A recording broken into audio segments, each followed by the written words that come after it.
Nice outside. It is nice outside. All right, everybody. Welcome to David's crash course on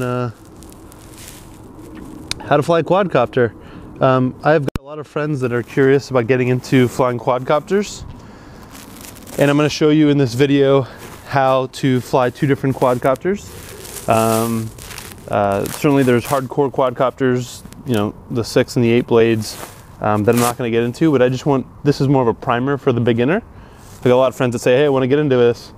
Certainly recommend buying a under $100 one, getting yourself proficient at how to fly a little bit, crash that thing 100 times, get it to hover over a bed for a full battery, and then you're ready to upgrade. And I'm not going to get into all the details in this first video. This is more of an intro video for those that are looking to try to get into the hobby. What I recommend, and I'll fly both these quadcopters, the bigger one and the smaller one.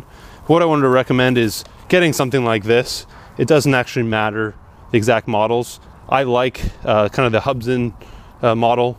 This is something I just picked up at Fry's for 50 bucks. What I recommend though is a 4-channel remote.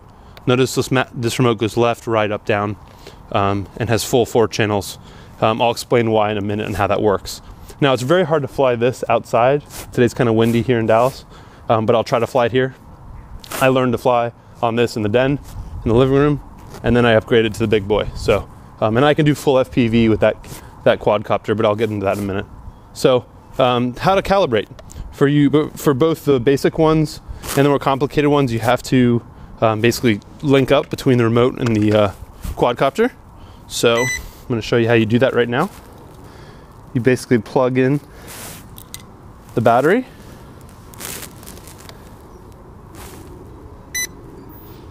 and I've just linked it. On this particular model, what I had to do was turn the remote on, plug the battery in. It has to sit flat on the ground before you can start with it. And then in this specific model, I had to go up and then down, up all the way and then down all the way, and that actually pairs the two together. So now I'm ready to fly. It may be hard to see. I'm just going to show you a close up. This is what my little mini quadcopter, this is just a trainer. This is what you want to learn on. You don't want to spend money repairing the big one if you don't have to. So it's much better that you learn how to become a pilot using one of these things. This one does have kind of a basic, intermediate, and advanced speed and controls. And I jump it straight up at least to medium because the basic one's too wimpy. I can do either one. But that's all you really need to learn to do is how to do all the controls. Here's your basic control concept. When you press any way with the right joystick, you're going to basically send the quadcopter right, left, front, and back. Keep in mind, it's very important that you orientate yourself with a quadcopter. The very front of this quadcopter has white blades, and this is the front with the kind of blue eyes that give you the symbol, the LEDs. And the right joystick essentially is right, left, front, back, exactly like you'd think of a remote control car. The left, that's these ones. The left side, the left stick is your elevation or your acceleration of all 4 blades. So the left one, as you can see, takes off. The left and right of the left joystick is called the yaw, and that essentially makes it turn around this way. For a while, as a beginner, I would not recommend playing with that channel until you're ready. But basically you can get by with flying for quite a while as long as you keep the quadcopter facing the same direction. In this case, if I take off, fly forward, fly right, fly back, fly left, I just did a circle or a square, and the whole time the quadcopter is yet facing due north away from my body. That is the simplest way to learn, and that's how basically everybody starts. Do that for a while. Once you're comfortable with that, I'm talking 100 flights or more, then you can try getting fancier with the yaw and turning it around. The reason people don't get in that too quickly is because when the quadcopter is facing you, as an example, then you've got the opposite scenario. Right on the joystick is actually left with the quadcopter. And it plays with your brain for a little while until you become a more advanced pilot. So I'm going to put this down. I'm hoping you can see the gist of this. Also keep in mind this is a windy outdoor day. This basic quadcopter does not have much gadgets in it. Not a very good gyro. So the fancier one will be easier to fly in the weather, in the wind. So here I am. I'm flying it right here in front of the camera as best I can. And you got to watch out for wind forms here. It's pretty tough outdoors because this quadcopter is so light. You can see I'm fighting the wind here. It's so light that it's easy for it to get taken by the wind here a little bit. So notice I'm far away. If I want it to come backwards, I'll bring my hands back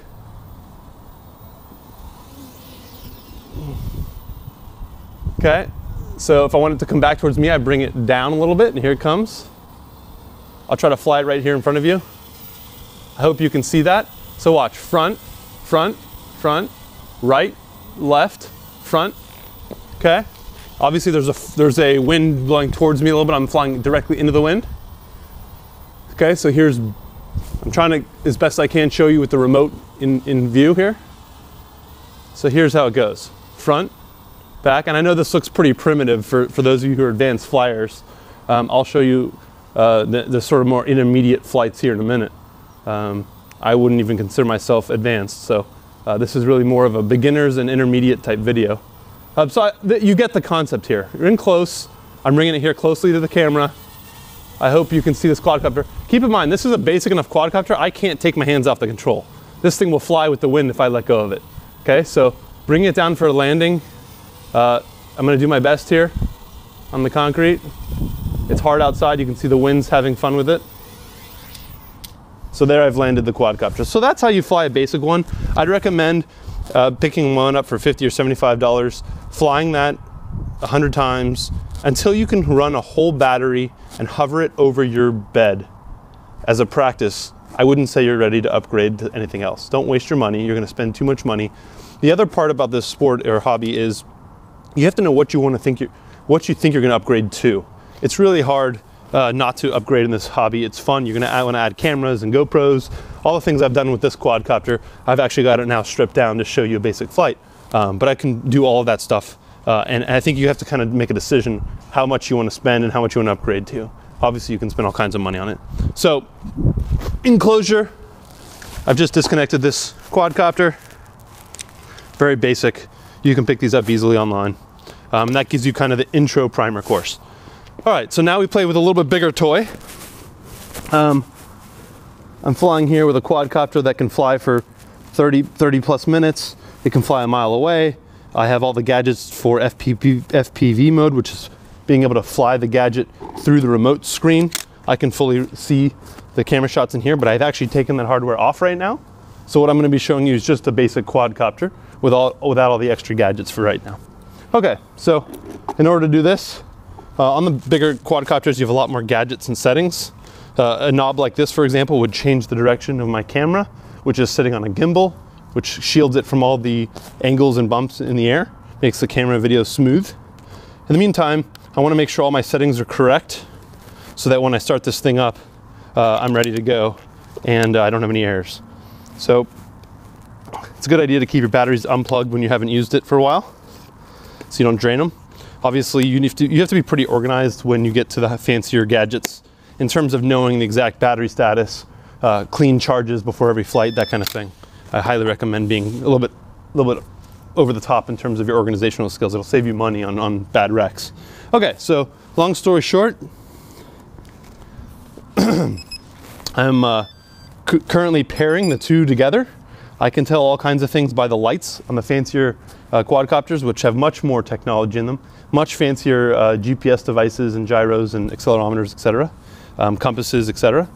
So I can tell the status of my quadcopter right now based on the different lights showing here. And it's specific to the model, but it's important to pair the two. I'm currently not paired. I think I had the remote on too long. Let's try that again. Each model is different, like I said, but in this case, you got to make sure your throttle sticks all the way down. And the fancier ones are going to have a locking device, a locking mechanism that keeps the blades from being spinning without you kind of planning on it happening. So let's give it a second here to pair up.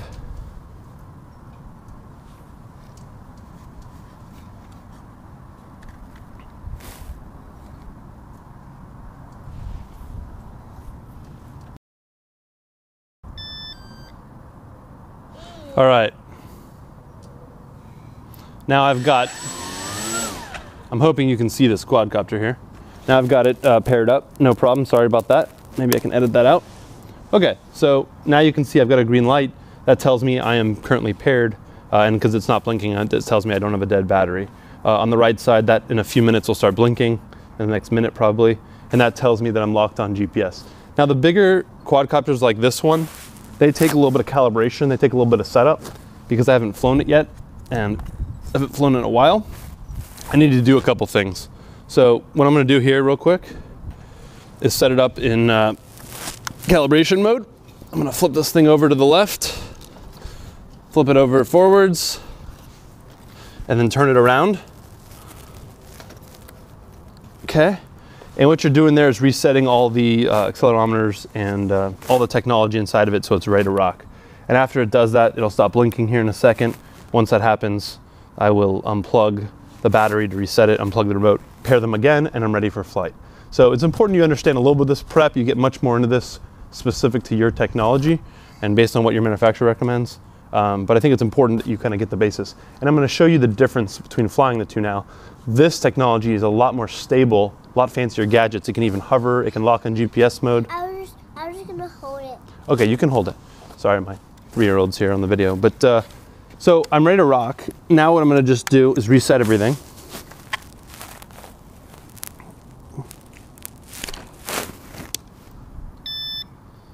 And I do that, it's a best practice to do that. And the reason why is some of the nicer quadcopters like this one will has a return to home function. So in the event that you actually lose control of your quadcopter, there's a button you can press and this quadcopter will actually fly over where I am right now and directly come down and land itself. So it's a nice feature to have, and it's just something that it's important to note. Okay, so I'm ready to fly. I don't have the camera or gimbal or anything installed on the bottom, which I usually do. When I do, I get all the camera feeds on this remote directly. It allows me to kind of see the view of the camera. All right, most important is I'm going to take off a little bit and show you how I fly. Okay, sit down, Ben, you ready? Here we go. Okay, I'm hovering.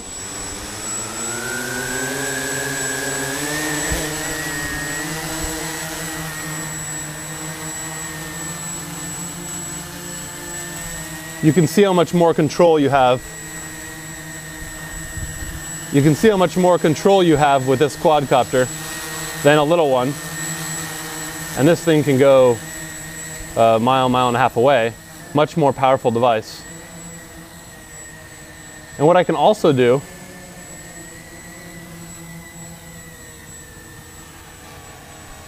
That's so high, is it? What's that? That's so high. It's a little bit high. What I've done, let me just show you, is I've locked it on GPS. So I've changed the setting and it's actually hovering by itself. What's neat about that is I'm not touching anything, okay? I'm assuming you can see this camera view. What's neat about that is I don't have to do anything if I'm nervous. I can put it in GPS mode and it stays where it is. Even while it's in GPS mode, I can actually bring it down. I can fly it forward. Okay. I can fly it left. I can fly it right. I'm hoping you're in camera view here.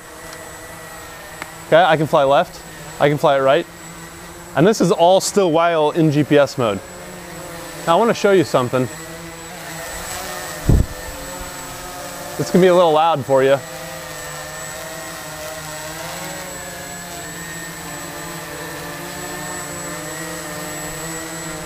If you watch this carefully, I can actually move it. Watch.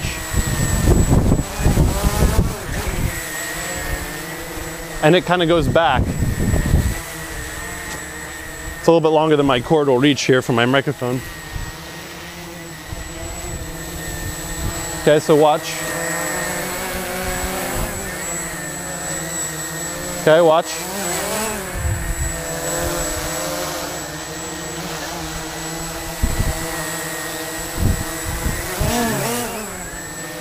Okay, so GPS mode is very important. GPS mode is very important. It's a safety mechanism. You can fly in that for a while. You can do a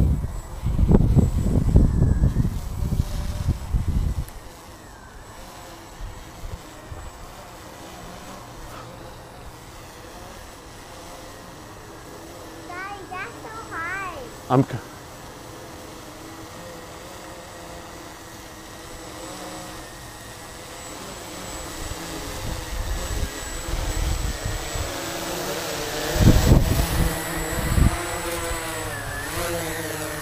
Okay, and I'm gonna now land it. So real quick, I'm in manual mode now. I'm not in GPS mode. There's forward, there's back, there's forward, there's left, there's right. Okay, so I can fly wherever I want to. Ben, stay over here, please. Okay, there's forward. Okay, here's backward towards us. There's left, there's right. And I'm flying all within a 10-foot radius, so it's kind of a tight window here, but left, right, pretty powerful machines. And now I'm gonna bring it over here and land it. Here's what a landing looks like. Let me drop the camera down so you can see what a landing looks like.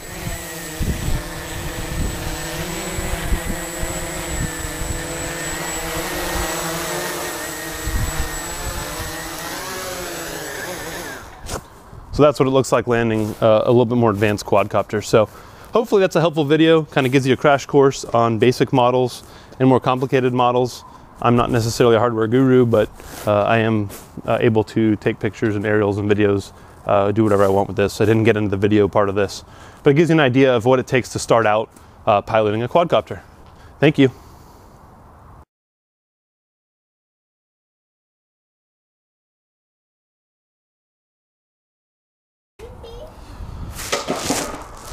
Okay, so we show you Flying 101, the quadcopter. Watch out, Ben.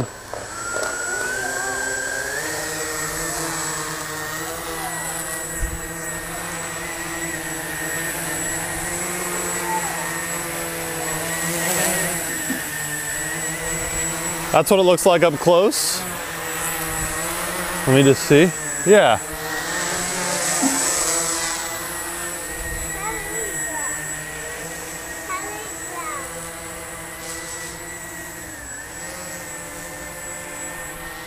Right now, I've got it hovering, and I've got it in GPS mode. So what that means is, right now I can go right, I can go left, back up Joel, I can go left, I can go back, which is towards us, and I can go forward, which is that button there. Okay, I bring it back over the driveway here. Now, to understand the controls, the left button up means up, down means down. Okay, there's down, there's up.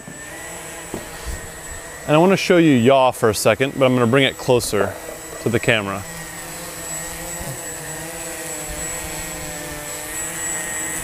Bring it down a little bit. Okay. I think that's the right spot to show you. Okay, when I press the left button here, look how it turns in relation. Okay, and it stays in its GPS coordinates. Okay, so you got forward, moves away from us, backward moves towards us. Okay, here's left. There's left. There's right. Okay, and let me show you yaw here. See how it's turning around?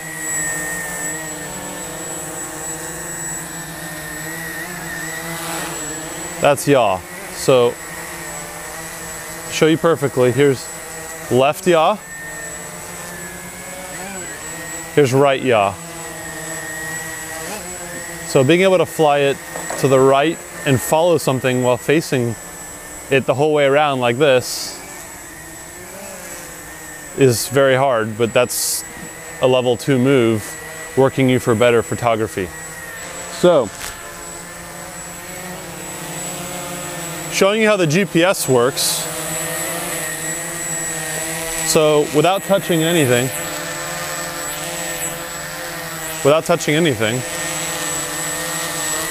when I push it, it goes back to where I took it. If I pull it down, it takes off going back to that spot. So that shows you what the GPS mode allows. Hope that's pretty clear to see. I'm going to purposely move the camera to a different location now and provide you perspective. let me move the camera here. You can see it's closer to us here. I'm gonna try to hold the camera. Let me use the black background here.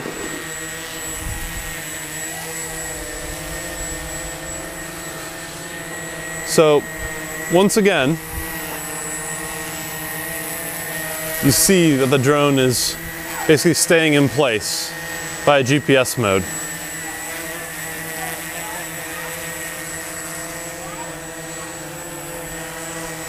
All right, let me bring it down for a quick landing. And landing in manual mode.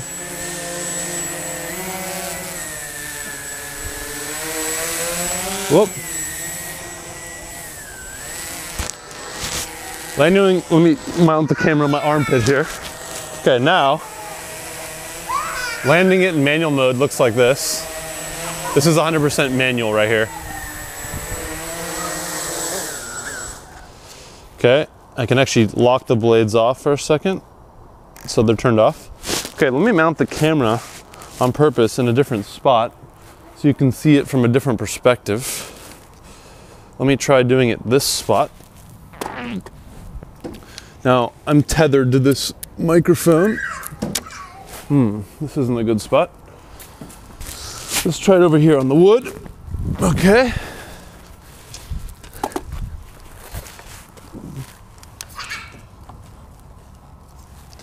Okay, this should provide you a decent perspective. Okay, now I'm ready to fly it. Now I'm taking off and I'm going to turn it around with yaw.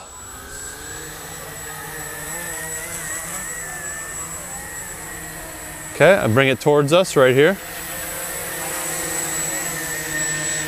And there's the quadcopter flying right in front of us. Hopefully that shows in view. I can't really bring it any closer and show you, but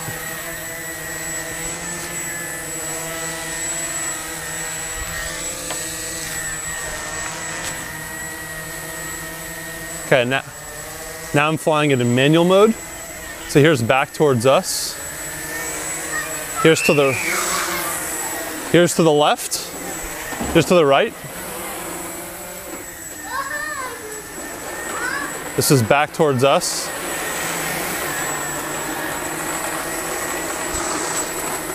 Kids, back up, Joel, back up. Ben, please take him over there, please.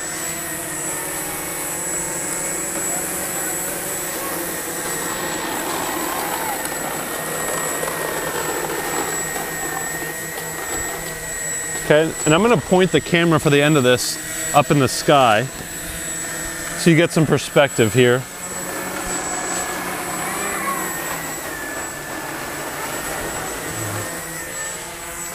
Hoping you can see this. All right, here goes up.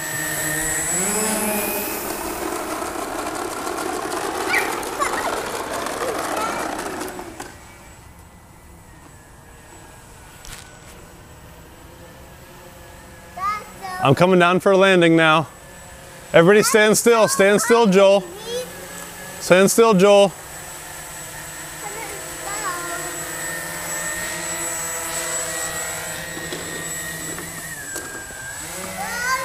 Okay, now we land it down here.